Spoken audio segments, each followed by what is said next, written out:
6명의 이재민이 발생했습니다. 보시면 아시겠지만 이렇게 많은 마을 구획 중에서 900제곱미터가 소실되고 16동 주택이 전소, 63세대가 전소했습니다. 여기서 좀 중요한 점은 136명의 이재민이 발생했다는 점이에요. 이때부터 시작해서 이제 강남구청의 개발 의지가 점점 확산됩니다. 넘겨주세요. 예. 그때 11월 9일에 있었던 화재 당시에 임마누엘 순복음교회라고 있습니다. 마을에 교회가 3개 정도가 있어요. 3개 다 순복음교회인데 임마누엘 순복음교회가 불타서 없어졌어요. 11월 9일에. 그래서 그 예배당을 목사님들하고 거기 성도분들이 임시로 마을 입구에다가 예배당을 지었습니다. 그래서 천막으로 된 예배당을 지었었고요. 그리고 그 옆에다가 136명의 이재민을 대상으로 한 그 무료급식소를 건설합니다. 그래서 무료급식소와 예배당이 그 자리에 있었어요. 그래서 근데 이제 주민들이 농지로 신고되어 있는 토지에 세운 겁니다. 급하니까. 근데 이제 강남구청에서는 어떤 논리로 여기를 철거를 했느냐, 여러분들 뉴스에서 보셔서 아시겠지만 농지로 신고되어 있는데 왜 여기서 무료급식소를 설치하냐, 왜 여기서 예배를 드냐, 거기 아무도 지금 농지를 이용하고 있지 않은 곳이거든요. 사실은 핑계를 대고 들어온 거죠. 그래서 개골장을 날리고 1월 12일에 임마누엘 순복음교회 임시예배당과 그리고 무료급식소를 철거를 합니다. 그래서 이 당시에는 주민들이 사실 저항하지 못했어요. 아무도.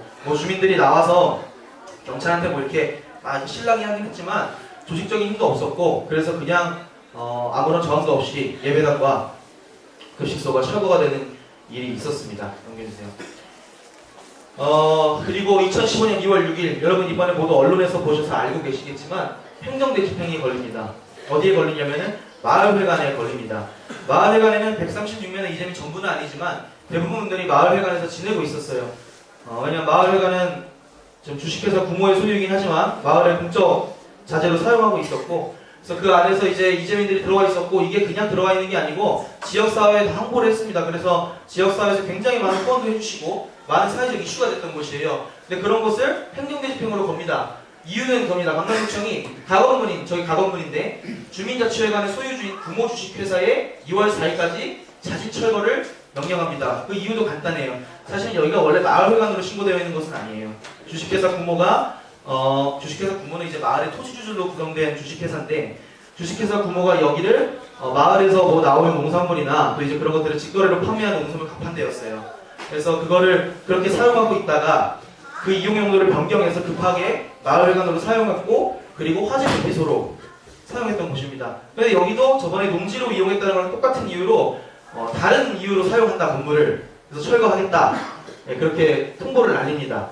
그래서 2월 4일까지 자진 철거를 명령했는데 마을 주민들이 저번에 교회 때처럼 그냥 당하지는 않았어요.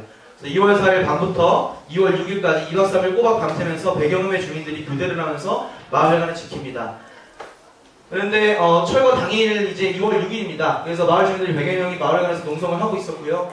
그날 아침 7시경 강남구청 직원과 구청에 고용한 용역 300명이 동원되어서 마을 주민 100여 명을 끌어내고 철거를 시작했습니다. 그리고 법원 명령으로 10시경 중지됩니다. 이 부분은 좀 더 설명을 드려야 되는데요. 철거 당일에 저희 학생들이 가 있었어요. 어떤 학생들이 가 있었느냐, 감리교 신학대학교 학생들, 또 장신대 학생들, 한신대 학생, 그리고 성공회대 학생들, 이렇게 기독교인들이 모여서 좀 연대를 하고 있었습니다. 8명에서 10명 정도가 마을회관을 같이 지키고 있었는데 아무도 그날 행정대집행이 있을 거라고 사실은 예상하지는 못했습니다. 그냥 용역들 와서 우선은 몸싸움 좀 하다가 행정대집행은 분명히 시간이 걸릴 거다. 왜냐하면은 마을 주민들이 이 주식회사 부모가 행정대집행을 보류해달라는 그 행정소송을 강남구청을 상대로 이미 걸어놓은 상태였거든요. 그리고 그게 2월 6일 10시경에 판결이 진행해서 발표가 될 예정이었고요. 그래서 사실은 다들 생각을 잘못하신 거죠. 강남구청은 오히려 그날 판결이 자기들한테 불리하게 날 걸 알기 때문에 더 급하게 철거를 진행했는데 저희는 아무도 그걸 예상하지 못해서 그날 많은 연대인원이 있지도 않았고, 그래서 17시경에 쳐들어와서 2~3시간 만에 철거가 다 합니다. 그 과정에서 굉장히 많은 일들이 있었어요. 우선 마을 주민들 대부분은 다 노인입니다. 어르신들인데 그 중에서도 또 여자분들이 굉장히 많으세요. 여성분들이. 그래서 앞에서 이제 지키고 있는 사람들은 저희 학생들하고 마을 몇 안 되는 장정분들이 이렇게 지키고 있었습니다. 지키고 있었는데 한 시간도 안 해서 거기 바로 뚫렸고, 그럼 들어와서 마을 주민들은 마을회관에서 농성을 하고 있었어요. 걸어 잠그고. 거기 대부분의 이제 여성분들인데 여성 용역이 얼마 오지도 않았더라고요. 남성 용역들을 동원해서 다 끌어내고, 그리고 그 과정 중에서 굉장히 큰 사고가 일어날 뻔했는데 어떤 일이었냐면, 저기 화재민 임시대표소라고 써있는 기대가 있는 거 보이시죠? 저희가 테라스처럼 돼 있는데 거기에 할머니들 3-4분이 올라가셔서 농성을 했습니다. 우리 철거 못 해야 된다, 포크레인 못 되게. 그래서 이제 남성 용역들이 가가지고 다 이제 드러냅니다. 할머니들 그냥 들어서 옮기고. 그걸 언론에서 다 찍고 있었는데도 뭐 여러분들도 현장 많이 가보셔서 아시겠지만 당연히 아무런 이슈도 되지 않았습니다. 그리고 포크레인도 중장비들도 마을 주민들이 있는 상황에서 그대로 들이댑니다. 그래서 주민들에 대한 어떤 법적 보호, 어떤 인권 보호도 없이 그냥 그렇게 철거가 진행됐고요. 3시간 만에 철거가 끝납니다. 법원은 왜 중지명령을 내렸느냐? 아까도 설명드렸다시피 구룡마을 그 토지주로 구성된 주식회사 구모가 있죠. 그 구모가 가설점포 주민회관에 대한 행정대집행을, 여기 잘못 나와 있는데, 행정대집행을 이제 보류해달라고 하는, 취소해달라는 행정소송을 걸었습니다. 그로 인해서 철거 당일에 재판이 진행 중에 있었죠. 2월 6일 10시경 마을 주민과 구청의 갈등이 커질 것을 우려한 법원이 집행 정지 명령을 내립니다. 뭐 철거를 아예 하지 말라 그런 말은 아니고요. 일단 당일에는 아직 우리가 논의할 것이 다 있으니까 우선 집행 정지해라. 그래서 변호사를 파견합니다. 그래서 그날 이제 이만큼 이미 반파된 상태에서 판결이 났기 때문에 와가지고 포크레인을 떠나는 장면입니다. 이미 반파는 다 되었었어요. 그래서 철거로, 그리고 나중에 이제 법원의 최종 판결이 났는데 사실 굉장히 화나는 부분인데, 중지 명령 내렸으면서 마지막 판결문을 보면 어떻게 되어 있느냐, 이미 강남구청이 철거를 했기 때문에, 철거를 많이 진행했기 때문에 여기는 다시 무너질 위험이 있고 화재의 위험이 있다. 그러니까 일단은 파괴를 한다. 파괴를 허락한다. 그래서 이제 강남구청이 며칠 뒤에, 3일 뒤였나요? 2월 9일이었나? 그 정도쯤에 바로 철거를 들어와서 완전히 다 벗어났습니다. 뭐 그날 당일에는 또 투쟁이 없었느냐 하면은 마을 주민들하고 회의를 했는데 일단 다들 2월 6일에 있던 철거 당일에 굉장히 상처를 많이 받으셨어요. 마을 주민들이. 이분들은 사실은 어떤 분들이냐면은 전철협 아시죠? 전철협 이런 분들이 와가지고 이제 같이 싸우자 이렇게 말했는데도 불구하고 다 쫓아내십니다. 그리고 활동가들도 다 쫓아내요. 법적으로 해결될 수 있을 거라고 생각하셨어요. 이분들은 우리가 정당한 보상을 받을 수 있거나 아니면 우리의 생존권이 보장받을 수 있다라는 그런 생각을 마을 주민들이 다 공론으로 가지고 있었습니다. 그래서 2월 6일 날에도 형사들이, 그 철거 당일에 형사들이 마을회관을 드나들었어요. 드나들면서 마을 주민들이랑 밥을 먹었어요. 갔는데 밥을 먹으면서 형사들이 하는 말, 오늘 철거 없을 거다. 오늘 그냥 그냥 이제 하는 거고 이제 앞으로 쭉 법적으로 해결해서 잘 해결될 수 있다. 이런 말들을 마을 주민들이 다 믿으신 거예요. 그래서 이분들이 그날 당일에 불법적인 철거에 대해서 굉장히 충격을 받으시고 우리 이제 저항하지 않겠다. 일단은 그런 결정을 내리십니다. 그래서 마을회관이 다시 철거 나갈 때 아무도 저항하지 못하고 그냥 마을회관 철거가 당한 일이 최근에 있었습니다. 넘겨주세요. 지금 그러면 주민들은 어떻게 구성되어 있느냐, 주민들은 어떤 분들이냐에 대한 문제가 있는데요. 갈등이 굉장히 심합니다. 구룡마을 주민자치회와 구룡마을 자치회가 따로 있어요. 개발 방식이 몇 가지가 있잖아요. 뭐 민영개발, 그러니까 환지개발이 있고, 그리고 수용사용 방식, 공적개발이 있습니다. 그리고 그 중간에 있는 홍용방식 개발이 있는데, 구룡마을 자치회, 구룡마을 자치회는 민영개발을 주장해요. 구룡마을 자치회는 토지주로 구성된 분들이거든요. 이 마을에 실제로 살지 않는 분들이에요. 마을 회의하면 벤치 끌고 들어와서 마을 회의 참여하시는 분들인데, 이분들은 당연히 민영개발 주장합니다. 토지주의 권리가 보장되는. 그리고 구룡마을 주민자치회는 이분들도 철거를 찬성하는 분들이죠. 어쨌든. 근데 정당한 보상을 받고 나가고 싶어하는 마을 주민들로 구성되어 있는 분들이 구룡마을 주민자치회입니다. 그래서 수용사용방식 공적개발을 주장하고요. 2011년부터, 그 전부터 시작해서 2011년부터 본격적으로 이 두 그룹이 굉장히 많이 싸웁니다. 근데 강남구가 누구 편을 들어주냐, 되게 재밌는 게 구룡마을 주민자치회 편을 들어줘요. 수용사용방식 공적개발하겠다, 100%다 보상하겠다, 그렇게 나옵니다.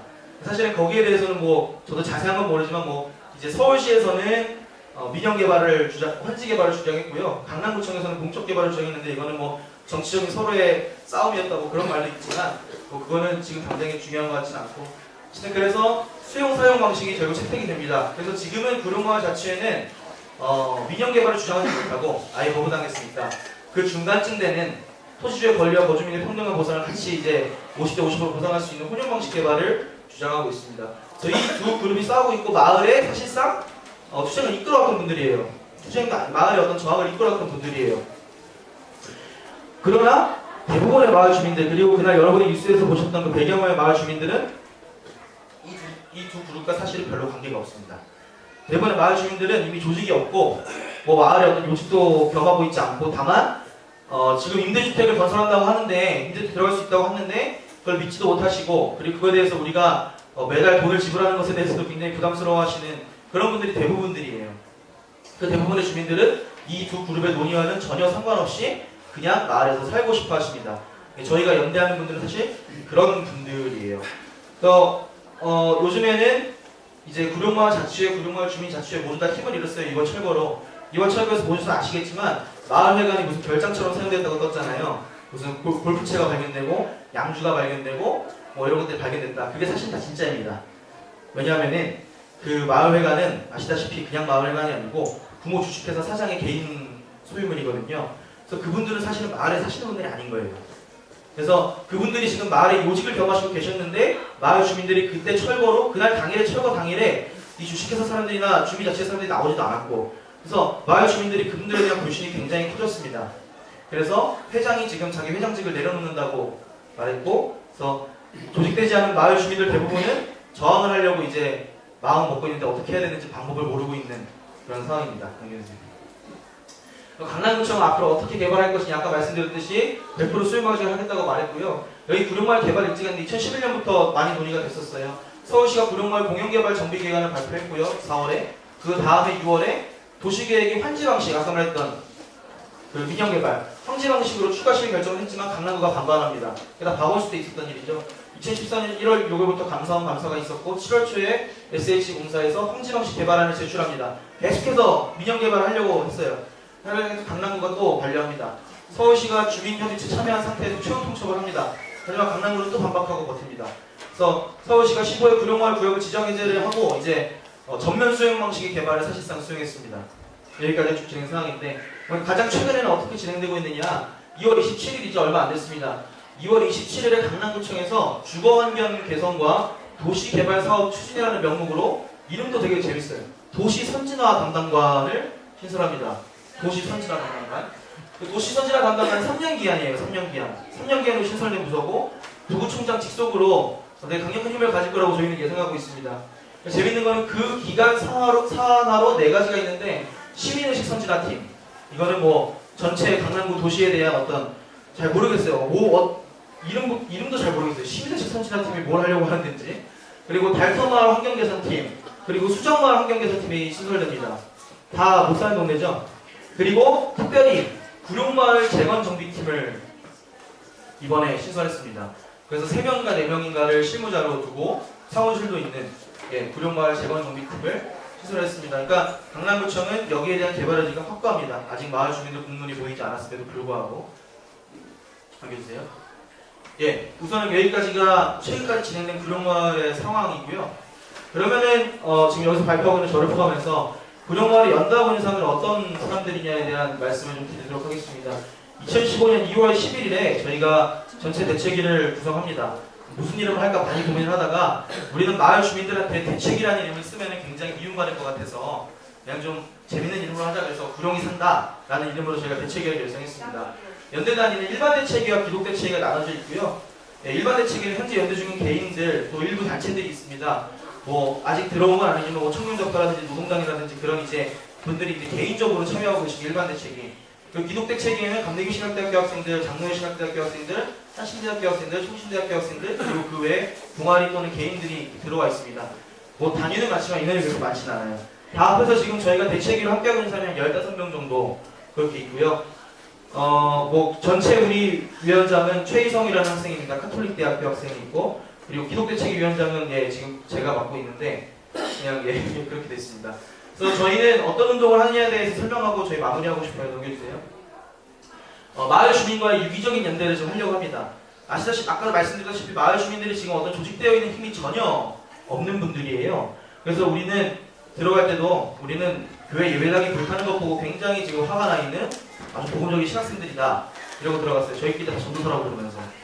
그래서 들어가서 마을 주민들의 마음을 좀 열고 마을 주민들하고 식사를 하고, 그리고 마을 주민들하고 자주 만나고 일 도와드리고 이런 거 하면서 지금 마을 주민들과 함께 유기적인 연대를 가지고 있고요.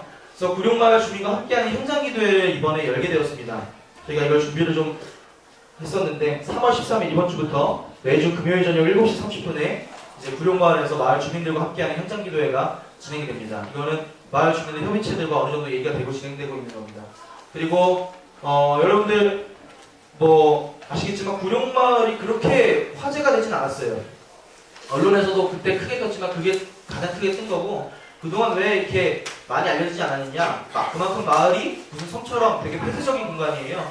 마을 주민들 중에서 뭐 페이스북 하시는 분들도 아무도 없고 젊은 사람들도 거의 없고, 그래서 뭐 어떻게 해야 될지 몰라 하는 그런 분들이 대부분이라서 저희가 언론에 알리는 역할을 좀 담당하고, 그리고 페이스북 페이지나 이런 것들을 통해서 대중적으로 구룡마을이 어떤 곳인지 좀 알리는 활동을 좀 하자. 그래서 페이스북 페이지를 개설해서 지금 한 달째 운영하고 있습니다. 구룡이 산다라는 페이지인데 시간 되시면 꼭 한번 들어가서 좋아요 눌러주세요. 또 넘겨주세요. 마지막으로. 이제 저희 현장기도회 웹자고인데요. 구룡마을 주민과 함께하는 현장기도회입니다. 불타버린 예배당과 철거당한 마을회관 앞에서 3월 13일 처음으로 예배를 드립니다 라고 되어 있는데, 어쨌든 저희가 기도회를 통해서 바라는 거는 사실은 딱 하나예요. 어떻게 하면은 무너진 마을 공동체를 예배를 통해서 굳건할 수 있을까. 지금 우리가 당장 철거가 들어오는 것도 아니니까 지금 가장 먼저 해야 되는 거는 마을 조직을 좀 정비해야 된다, 이런 생각이 좀 공론적으로 가지고 있어서요. 그래서 사실 걱정은 됩니다. 저희가 뭐 대책 예산들도 얼마 안 되고, 그래서 과연 마을 사람들이 믿을 만한 괜찮은 예배를 드릴 수 있을지에 대한 걱정이 되게 많이 돼요. 그래서 좀 많이들 연대 좀 와주시고, 좀 멉니다. 한림교회에서 오시려면 좀 멀겠지만 그래도 뭐 시간 되시면 꼭 한 번씩 와주시고, 혹시 후원해 주시겠다는 분들은 저희가 늘 감사합니다. 지금 마이크도 없고 스피커도 없고 십자가도 없고 아무것도 없습니다. 구하고 있는데 아무튼 많은 관심 부탁드리고, 특별히 기도와 또 발걸음으로의 연대를 부탁드립니다. 네, 저희 이상으로 마치겠습니다. 감사합니다. 좋은 발표 주제를 해주신 우리 이성건 신학생 다시 한번 감사드리고요. 시간이 많이 흘렀습니다. 그래서 질문은 한꺼번에 받는 걸로 할 거고요. 그래서 일단 뭐 질문 받죠. 세 분 이렇게 나오셔가지고 간단하게 궁금하신 내용들 들어보고 듣고 싶으신 분들한테 말씀을 질문하도록 하면 되겠습니다. 자, 질문 받겠습니다.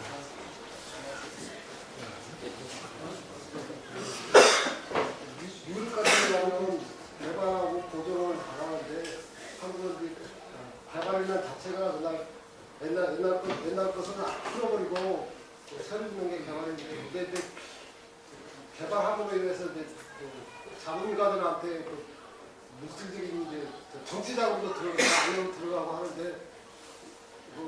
내가 2012년 이정의원한테 이게 이런 게 문제점이 있다. 그러니까 새누리당 한나라라는 새누리당 그거하고 그런 사람들하고 싸우기 위해서는 그게 필요하다는데, 정치하는 사람들한테는 아마 이런 이슈가 있고, 우리끼리 어떤 그런 방법을 정치하는 사람들 맡기기보다 우리가 그런 개발의 문제점을 우리가 어떻게 개선할 수 있는 어떤 그런 프로그램을 만들어야 돼요. 예, 사실 상당히 문제죠. 특히 한때 노무현 정부 때 그때 열린우리당이었나요? 거기가 이제 다수당이 됐던 적이 있었죠.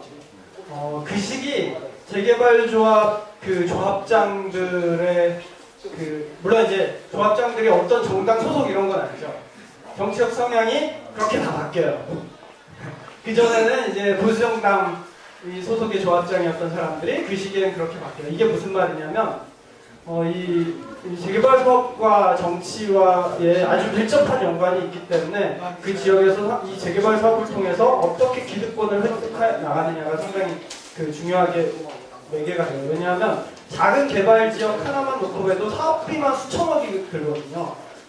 수천억의 사업비가 들고, 아무리 요즘 개발이 빨리 된다 그래도 구역 지정부터 나중에 입주할 때까지 보면 짧게 봐도 10년. 이 10년의 기간 동안 수천억의 돈이 이 지역사회를 도는 게 바로 도시개발 사업이거든요.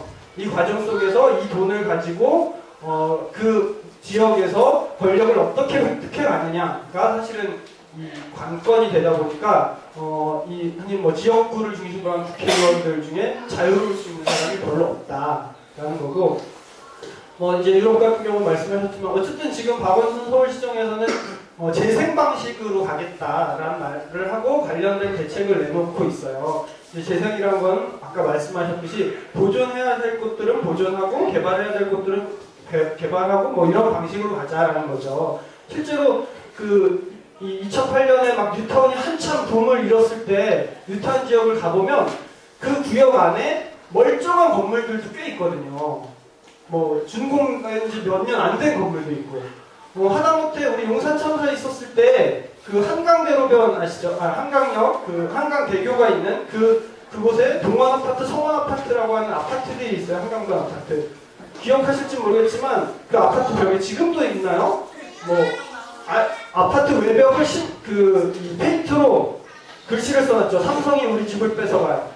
외벽 전체 또 뭐 오세훈 뭐 독재개발 더 큰 용산 참사 이렇게 해서 아파트 외벽에 아예 그렇게 써놨었는데 거기가 준공된 지 7년 된 8년 된 아파트인데 거기도 이제 철거한다라는 계획이었던 거거든요. 그래서 그런 방식이 아니라 지역에서 보존해야 될 것들은 보존하고 개발이 필요한 것들은 개발하는 방식으로 한 지역을 놓고도 뭐 소규모로 다양하게 방식을 한다라는 게 도시재생이고, 보통 선진국은 이제 그런 도시재생의 방식을 가고 있고, 지금 뭐 박원순 서울시장도 도시재생의 방점을 두고 사업을 추진한다고 하고 있죠. 다만 문제는 사실 이전에 싸질러진 똥이 문제인데, 워낙 뉴타운 이명박 때, 사실 오세훈 때도 한 군데도 지정 못했어요. 이명박 때 지정해놓은 곳들이 너무나 많아요. 구역수로만 따지면 530여 개 구역이 되는 거죠. 그걸 거의 동시다발적으로 지정해놓으니까 지금 와서 이걸 어떻게 못하고 있어요. 지금 법적으로는 뭐 재작년에 이렇게 법이 바뀌어서 주민의 50%가 개발에 반대하면, 물론 거기에 주민은 소유주죠. 소유주의 50%가 개발에 반대한다고 이 도장을 받아서 내면 개발구역을 해제할 수 있는데, 문제는 사업들이 다 오래 진행되면서 사실은 외지가목주의 비율이 너무 높다는 거죠. 그런 상황에서 아무런 정보도 없는 주민이 나 개발 사업을 반대하니까 주변에 막 그 건물주들, 어디 있는지도 모르는 건물주들, 토지주들 찾아다니면서 도장을 50% 받아야지 해제가 되는 방식이 있는데 사실 거의 불가능하거든요. 그래서 지금 서울시 같은 경우도 흔히 추진 주체가 없는 거, 그러니까 그 아직 조합이 안 생긴, 추진이도 안 생긴 곳에 대해서는 주민투표 통해서 30%만 반대하면 해제하게 돼 있어요. 그래서 그런 것들은 많이 해제되는데, 문제는 그런 추진 주체가 있는 곳이 지금 서울시 같은 경우는 한 340곳이 되는데 그 중에 해제된 곳은 한 20군데, 25군데 정도밖에 안 돼요. 그렇게 직접 50%를 받아오지 않고서는 해지되지 않는 방식 때문에, 그러니까 앞으로 대안적인 개발이나 재생의 관점에서의 그런 개발 방식에 대한 고민이나 계획은 서울시가 갖고 있지만 이전에 이미 기지정된 이 수많은 똥들을 처리하는 것들을 지금 못하고 있는 이런 상황에 있고, 그러다 보니까 저희들이 요구하는 것 중에 하나가 시장 직권 해제를 요구하고 있어요. 이거는 실제로 그 도정법이 재작년에 바뀌면서 직권 해제에 관한 조항이 생겼어요. 그래서 시장이 여기서 사업성이 없다고 판단되는 것에 대해서는 직권으로 해제할 수 있는. 근데 그것을 지금 못하고 있죠. 왜냐하면 시장이 직권으로 해제했을 때 부딪힐 여러 가지 이제 법적 소송들에 대한 부담을 느끼는 것 같아요. 그래서 지금 시민사회에서는 이 관련된 법적 근거를 좀 보완하기 위해서 이 서울시 조례를 개정하기 위한 개정안도 내고는 있기는 하는데, 어쨌든 이 사실은 정치적 결단을 박원순 시장이 내고 사실 재선된 거잖아요. 재선 전에야 그런 결단을 하기 어려울지 모르겠지만 재선된 이상 좀 과감하게 공격적으로, 이명박이 법적 근거 없이 뉴타운을 일단 시작했던 거거든요. 그 후에 2006년에 뉴타운이 특별법으로 만들어진 거예요. 2002년부터 시작했어요. 그러면 박원순 시장이 공격적으로 이 직권 해제에 대해서 나가야 될까? 그래서 기존의 이 싸질러진 똥들을 처리해야지 이 재생의 관점에서 개발 사업을 진행할 수 있다는 말씀을 드리고 싶습니다. 네, 또 추가 또 궁금하신 분, 일단 우리 한정우 배우가 먼저 들었는데, 일단 여기 2구역 세입자분, 3구역 세입자분 동원식 사장님. 제가 한 가지 말을 싶은 거는 궁금한 게 있어가지고요.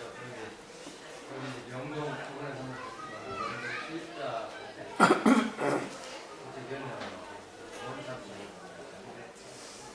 지금 저번 주에 수술되고 나와가지고 2천만 원 정도를 받고 그다음에 속도가 그날 시행 기간은 그러면 2, 3일 정도 생각을 시간을 주던가 아니면 좀 다뤄보잖아요. 그러기 위해서 왜 여쭤보는 요점을 설명하고 그러면 법으로 무조건 민사소송을 하라 그리고 무조건 영업방해로 정리를 하는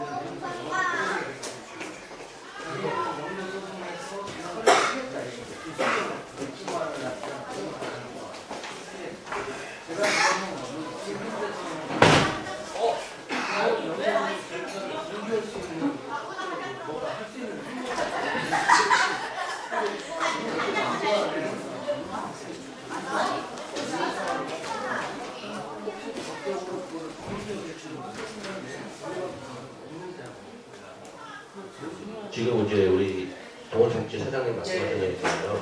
그 내용은 우리 이원호 사무국장님이 강의 끝나고 좀 시간을 좀 내주실 필요가 있어요. 그래서 지금 차에서는 좀 올 거니까 그때 그 내용에 대해서 지금 현재 당면한 문제잖아요.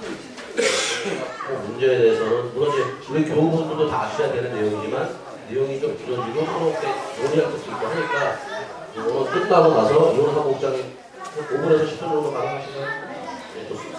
뭐 그렇게 해서 이 내용은 마무리 진행하고 자 시간이 많이 흘렀는데 저기 우리 두 친구 중에서 가위바위보 해가지고 한 사람의 질문만 받는 거 하시죠.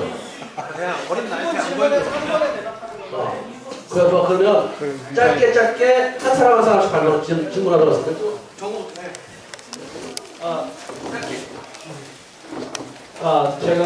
저도 며칠 전에 그 순화동 그 기자회견 설 전인가 전에 기자회견 갔었는데 지금 현재 그 싸움을 어떻게 전개하고 있는지 좀 궁금해가지고 여쭤보는 순화동 이거 나한테 얘기해도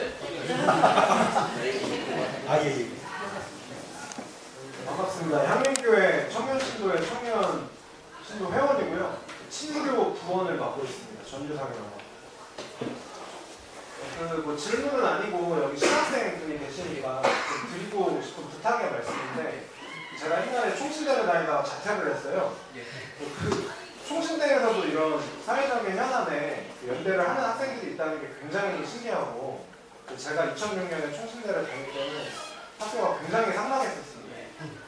그래서 지금 연대하고 계시는 신학생들에게 꼭 부탁드리고 싶은 얘기인데 제가 학교에서 두 번째로 들어간 학교에서 단과대학 학생회장을 했었거든요. 그리고 그 학생회를 집권하면 다수가 되면 할 수 있는 일들이 굉장히 많습니다. 2009년에 용산참사 때 저는 중앙대학교 예술대학 학생회장이었는데 우리 학교의 사진학과 친구들이 그 스팟이라는 형태의 점거 작업이 있어요. 철거 예정 지역에 들어가서 유력들이랑 싸우는 그런 모든 과정을 사진으로 찍어서 우리 학내 전시를 했었고 그 친구들한테 까놓고 얘기해서 자본주의 사회에서 활동하려면 돈도 필요하고 그리고 다수의 그러니까 특히 이 철거투쟁 같은 경우에는 약간 이기주의로 호도하는 사람들이 있잖아요. 그런 거를 좀 막으려면 아무래도 다수가 애국은 머릿수로 한다고 생각합니다. 많은 수의 사람들이 이 문제와 상관없는 사람들이 많이 관심과 그런 것들을 가져주고 해야 되는데 그러려면 지금 15명밖에 안 된다고 했잖아요. 그러니까 반드시 이 싸움 이겨야 될 거고 장기적으로 갈 가능성이 크다고 생각하는데 그러려면 학교에서 학생회를 집권하십시오. 어떻게 당선되고 싶은지 나중에 연락 한번 주세요. 네, 뭐 질문은 아니고 의견을 말씀하신 거고요. 자, 우리 시간 많이 흘렀습니다. 그래서 우리 오늘 사순절 첫 번째 특강 내몰리는 사람들이라는 주제로 이 정도로 마무리하도록 하겠습니다. 우리 오늘 특강에 와주신 우리 유용숙님, 그다음에 이원호님, 이정보님께 다시 한번 큰 박수 부탁드리겠습니다.